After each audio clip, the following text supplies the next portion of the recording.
President Biden holds the very first formal press conference of his presidency, waiting longer than his predecessor for this White House tradition. It comes as more money is heading for our region from that big COVID relief bill. NBC 10's Lauren Mayk spoke to the Philadelphia mayor today about how the city will use that money. Lauren, what were you able to find out? Well, Jacqueline, the city is still working out exactly where the money will go. But after they use some of it to make up for lost revenue, the mayor tells me we could see those planned tax cuts that the city put on hold during the pandemic. President Biden touting the American Rescue Plan today as reporters pushed him on whether he'll change Senate rules to get more of his priorities passed.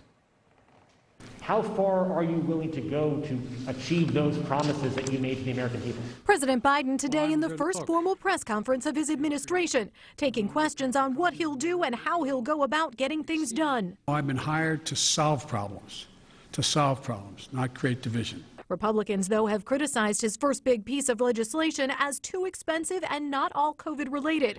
Pennsylvania Republican Senator Pat Toomey today. The $1.9 trillion bill that our Democratic colleagues passed seems designed to make far more people more dependent on government and less self-reliant than they would otherwise be. But in Philadelphia, Mayor Jim Kenney today telling me the bill and the child tax credit that will send money to families monthly is a game changer for fighting poverty.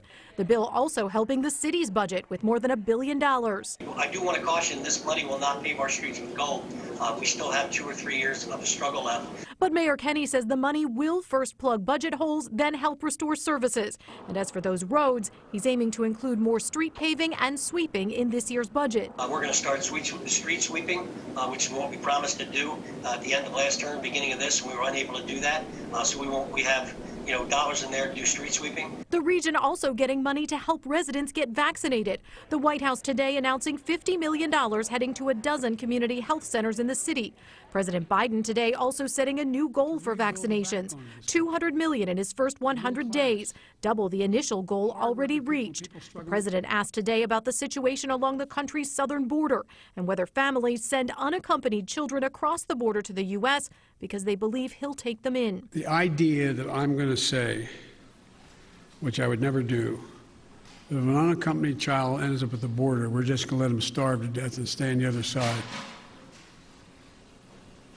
No previous administration did that either, except Trump.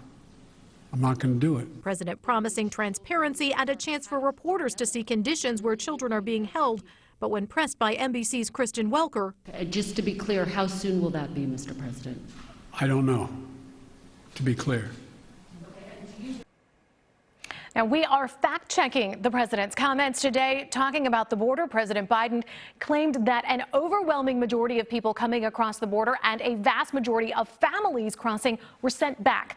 Well, according to February data from Customs and Border Protection, it is true that a majority of people were sent back, but it is not true that a majority of families were returned.